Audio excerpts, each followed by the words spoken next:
right, everybody, welcome back to the Texas Rangers Fanatics podcast. We have a lot to talk about today, so I'm just going to get right into it. No ad reads again today, no interviews either, because it's been wild trying to cover all of this trade deadline stuff, and the last podcast, of course, was talking about the team's historic losing streak, which thankfully did end, but let's just get right into it. So, as we all know, Joey Gallo was traded, and Joely Rodriguez, as well as in a separate trade, Ian Kennedy, Kyle Gibson, and Hans Crouse. So let's just talk about the trades first. The first trade was Joey Gallo to the Yankees alongside Joely Rodriguez and some cash, which we'll get into that. In exchange for them, they got second baseman Ezekiel Duran, shortstop Josh Smith, right-handed pitcher Glenn Otto, and second baseman / outfielder Trevor Hauver from the Yankees. So this was, of course, an extremely painful trade to see go down because Gallo has been a staple of the franchise ever since they signed him, really. I mean, there was big expectations, and after his first couple seasons, he finally started to deliver, All-Star in 2019, Gold Glove in 2020, All-Star again in 2021, and even was in the Home Run Derby, and I would be shocked if he didn't win a Gold Glove, on pace for around 40-ish home runs. He'll probably get a few more now with that short porch in right field for the Yankees. So I wanted to wait to make this podcast because I know the tensions and the emotions were high when this happened. The Rangers officially announced it at 11:01 a.m. on July 29th, but it went down sometime Thursday night, I think. I don't even know anymore. It's a lot of the days are blending together. Or sorry, that was Thursday morning, so it went down on Wednesday night, I believe. So yeah, I don't know. I'll get into my opinions in a second. So there's the first trade. The second trade was Kyle Gibson, Ian Kennedy, Hans Crouse, and some money for Spencer Howard, Kevin Gowdy, and Josh Gessner, and they're all right-handed pitchers from the Phillies. So let's get into the breakdown of each trade. I wanted to just get that information out there in case you have not heard about any of those trades yet, which if you follow me on Instagram and Twitter, you'll know. Wink, wink. So let's start with the Yankees trade. Of course, heartbreaking to see Gallo go, and kind of a gut punch to see him go to the Yankees. Thankfully, it wasn't like in the division, and it wasn't anyone like Houston. But this was a report from Mark Feinsand on the morning of Thursday. The Rangers will be paying most of Joey Gallo's remaining salary, which is about $2.2 million, in 2021 as part of the trade. That will allow New York, which is about $4 million below the competitive balance threshold, to make another move prior to the trade deadline, which they got Anthony Rizzo. So that was the other move that they made. And in addition to that, they're also covering about $900,000 that is owed to Joely Rodriguez. So my big thing with that trade was, if you missed it as well, it was initially supposed to be Gallo and John King. And John King has been up and down for Texas this year, but overall pretty good. So the original deal was for 6 prospects for Gallo and King, which this essentially means they don't value Joely at all, because otherwise they would have offered maybe a 5th prospect, but this was pretty much Gallo for 4 prospects, and then they said, here's Joely as well. Joely had almost a 6 ERA, so unfortunately not very good. And each of these prospects, initially I was like, who are these guys? Because of course I don't follow other teams, much less their prospects. But Ezekiel Duran was Yankees' number 6 overall prospect. Josh Smith was the 8th overall prospect for the Yankees. Otto was their 20th overall, and Trevor Hauver was their 22nd overall prospect. And those were from Baseball America. The interesting thing, though, is their rankings went up during the season. So this was from Baseball America. Ezekiel was ranked 11th, Josh Smith 24th. Glenn Otto wasn't ranked, and Hauver was 30th. So it seems like what the Rangers did here was took a look at these guys and said, yeah, they're up on the rise through the Yankee system, which they have a very good system. So let's go ahead and try to get them. in exchange for Gallo. So on paper, this trade is actually not awful. And I know it's horrible to see Gallo go, especially to the Yankees of all teams, right? As they say, he went to the evil empire. So that totally sucked. But looking at who they got back, and I mean, they got rid of Joely as well, I suppose it's good. They only got one pitcher from this trade, which was a little disappointing because I've mentioned it countless times. They need pitching. But it seems like Glenn Otto will be potentially pitching this season. So that will be exciting to see. It seems like he's been on the rise a lot. So once again, not a big prospect expert, but if you all know anything about it, feel free to comment on the YouTube or shoot me a message or comment on Instagram and Twitter. So that was the first trade. And the second trade, as I mentioned, was Gibson, Kennedy, and Krause for Howard, Gowdy, and Gessner. Now, this one really annoyed me at first, not because of Gibson and Kennedy, but because they gave up Krause. And the reasoning was, which I didn't know this until yesterday, I believe, that Krause was going to be sent to the Rule 5 draft. So they were going to lose him anyway. And that's actually kind of a big brain move then. So I was guilty of that emotional, first impression. Like, oh my God, they really just gave him up for other prospects. Like, they got all pitchers from the Phillies deal, which I guess that makes up for the Yankees deal. And had to give up one. So I didn't think that made any sense. But it seems like it does. So I was cool with it, and I had zero problems with Gibson and Kennedy leaving. Don't get me wrong, both are very good. They're both very good people, apart from just being good ball players. But Gibson's career ERA is something around 4.5 to 5, I think. And Ian Kennedy is just on the older end, unfortunately. So these guys are at their peak value. And prior to this, Spencer Howard was the Phillies' #1 overall prospect. Now, here's the catch, though. The Phillies were ranked 27th out of 30 in the MLB farm system rankings. And I think the Rangers now are somewhere about 15 or 14. So they're kind of moving up a little bit after numerous years in a row of not being great. I don't know if that includes Jack Leiter, which we'll talk about him in a minute. But yeah, I think that was also a good move. It seems like Spencer Howard has been pitching for the Phillies at the major league level. I think his ERA right now is something like 5. And it appears to be his issue is pitching for multiple innings, long innings, because I think he's supposed to be a starter. But, these days anyone can go from being a reliever to a starter and vice versa. You just kind of put him wherever you need him. So that seems to be his only issue is he's good, but you let him go for 3, 4, 5 innings and you're not going to get too much good out of there. Also, I apologize if you can hear my laptop fan. It is quite loud, but I don't know if my microphone is fully picking that up. So continuing on, though, that was the Gibson trade. I'll just call it Gibson trade because I don't want to keep saying all 3 names every time I'm talking about it. But that was what the Rangers did so far at the deadline. And one more thing that I want to say regarding this. This was from Ken Rosenthal and J.J. Cooper. The original tweet that Ken Rosenthal quoted was from J.J. Cooper, which he is one of the prospect wizards. He knows, everything. And he said this right after the Gallo trade happened. I'm trying to make sure everyone understands that the Yankees did trade away top 10 prospects in this deal.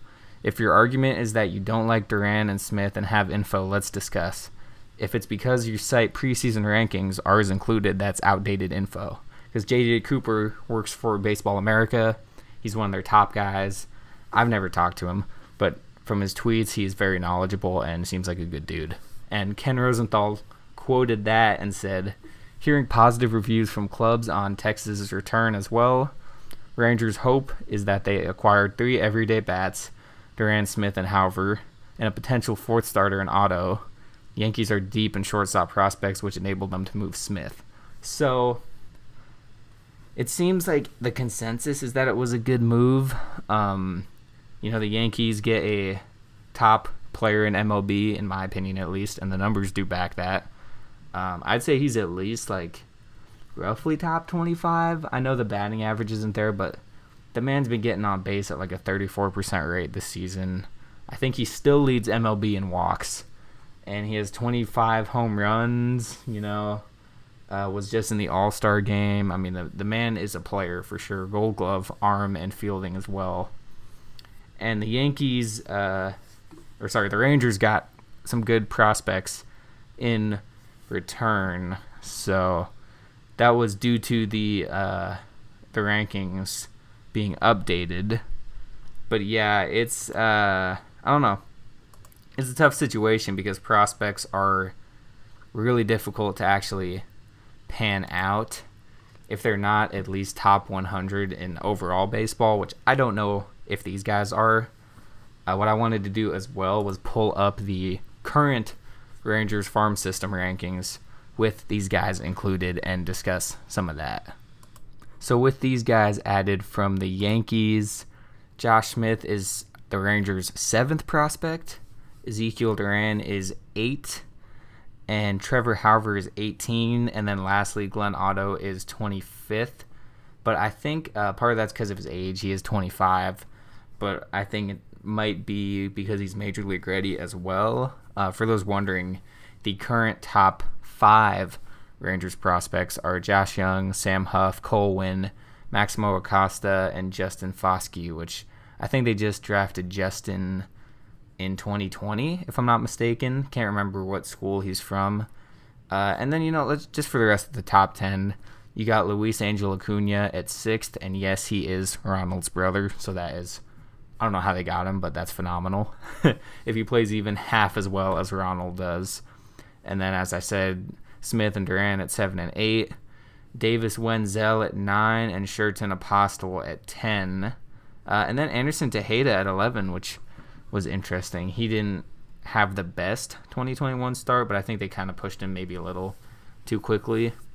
So, yeah, the Rangers system is actually looking pretty solid. Young, Huff, and Wynn should be up between this year and next year.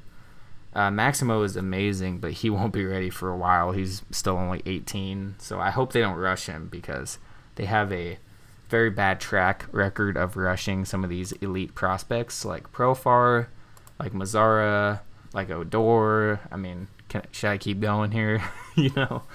And yeah, a lot of those guys panned out in the beginning. Like Mazara had 3 20 home run seasons by age 23, but now he's not on any MLB team. He's been released by the last team he was on, which I don't even know who that was because he moved around a bunch. And then Odor was on the Yankees. Obviously, Texas had to DFA him. And Profar is actually doing okay on the Padres, I think. So, good for Profar. He had a lot of pressure on his back. And I think at the time of his debut, he was like the first player born in 1993 or something to make his debut.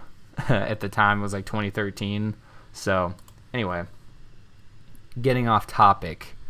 So I wanted to go over that prospect rankings with you. But the last thing I wanted to talk about specifically with these trades before I kind of give a trade deadline retrospective on what I think, how I think they did. This was from Evan Grant, a couple quotes from John Daniels, because they, of course, had to ask about this, right? They had to have a press conference for such a big trade at this current point in franchise history. And Evan Grant asked him, "Did you just trade away a homegrown franchise cornerstone player?" And this was John Daniels' response. Direct quote. He said, "When we talk about rebuilding, that can't be at half measures. If you're going to embrace it, you have to be realistic about the options. That's why it was very clear to us it was an extension or a trade." Now, it's interesting because I had heard that they had an offer on the table for Gallo. I don't know if that was in the extension or if that was in the trade. It seems like it was in the trade because they were discussing would the Yankees be a good fit. And additionally, John Daniels discussed the fan frustration, which there was plenty of it. Y'all let me hear it for sure. I think between the 2 main posts about Gallo, I got around 200 comments, which is numbers I've never put up before on any post in my life. So it was something else, and I got well over a couple dozen DMs. But anyway, he said, quote, "We don't want to trade the star caliber major league players, but to run out the clock before free agency doesn't make a lot of sense. That's something our fans would rightfully be upset about, end quote. Now, I have had mixed opinions on John Daniels, but I'll read one more quote here. This was just not even a response to a question. He said, quote, "When we are rebuilding and in last place, we have a lot of work to do. If a player based on their contractual status is not going to be here when we believe we're going to do something special, our options are either to consider a trade or to run out the clock." Now, did he not just say that the options were a trade or an extension? So I didn't even read half the responses to this. But I understand that they're not going to win this year, clearly, very clearly this year. And not even next year, and maybe not even the year after that. You know, it's going to be a few years before Jack Leiter gets up and Sam Huff starts doing his thing and all these guys start panning out. But they have been in a rebuild, as far as I'm concerned, since 2018. I discussed this a lot more in my last podcast, so I'm not going to try to be too redundant here.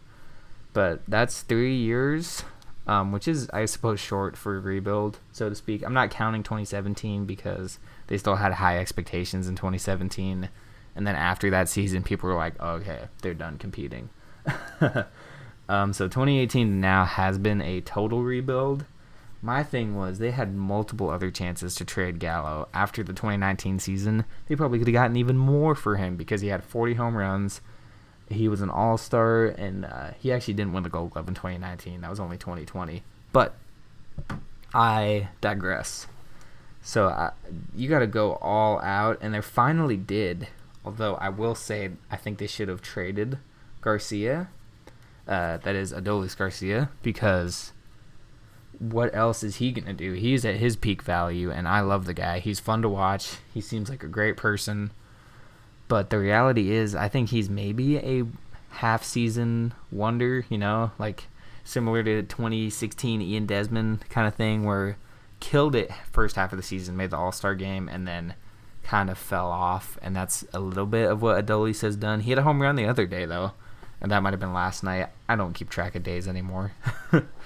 But my point is, he was and is at peak value, being 28 years old already, Rookie of the Year candidate.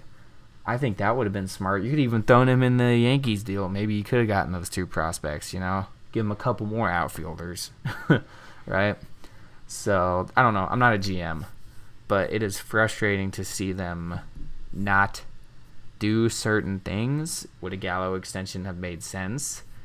Tough to say now, looking back on it, but I wanted to see them give him at least like a 3 to 5 year extension. I think I discussed this as well on the last podcast. Something like Nick Castellanos, maybe even George Springer level. He's not putting up George Springer batting average per se, but that's kind of an overrated stat at this point in baseball.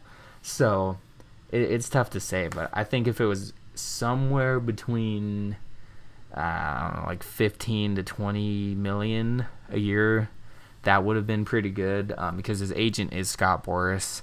So even though Gallo didn't want money to be an issue, his agent still has to get paid, and Scott Boras is infamous for doing that. I mean, they got Beltre was a Scott Boras client, and they were giving him $18 million a year at 37 years old, which, granted, well worth the money, right? He was still putting up a 300 batting average going into his final seasons. But not a fair comparison, but my point is Scott Boras will get good money for his clients. So it would have been something, I think, between 15 and 20 million, if not a little more. I don't think they would have gone and done that George Springer contract, which, if I'm not mistaken, is 5 years, 150 million. That would have had to be the cap for Gallo to pay him. So I don't know. It's pretty frustrating. And I did see this tweet as well, now that I'm looking at the thread a little bit. Someone bringing up the Minor and Lynn not being traded at the deadline when they were certainly at peak value. And it seems like Lynn is even better now. But also reading on this thread that it turns out they couldn't trade Lynn because he said he wouldn't play for the teams interested at the deadline, which is why they kept him the offseason. So I didn't know that. But that trade turned out fine. They got Dane Dunning and a couple other guys. But Mike Minor didn't have any excuses that they didn't trade him, and he has not been quite as good since. So with Joey Gallo, they should have paid him, I think, if it was the right price. And I had heard multiple things like they were being aggressive and they were trying to, almost overpay him just to get him to stay. But then they turn around and trade him. So pretty confusing stuff. Like, I don't know what the official stance where they were at the end of the trade deadline. So it's all over the place. But one more thing I wanted to talk about before I get into kind of a retrospective of the whole deadline is Jack Leiter. Not all was bad that day. They signed Jack Leiter in the morning and they traded Joey Gallo at night. So very exciting that they did get Jack Leiter. He was at the stadium. He threw I think he threw the first pitch of the game. Got to look around a little bit, be on the mound, all that kind of stuff. And he seemed pretty excited to be there. I got some comments that said his attitude seemed a little bad in the videos. But, I mean, there's all these pictures of him smiling at the press conference and stuff. The kid got $8 million. I think he's plenty happy. But my only guess was that maybe he was a little tired of the media coverage. He was just on a Vanderbilt team that was expected to win the College World Series. So a lot of pressure on him. He's like 20 years old, 20, 21 years old. So I am excited to see what he can do. And the biggest factor with Leiter, which I posted about this, I think on my story or something at some point, but he's going back to Vanderbilt, not to pitch, but to finish his degree. I don't know what he's getting a degree in, but he's finishing out his degree. And he will be working in the pro locker room that they have in Vanderbilt, which I didn't know that was even a thing.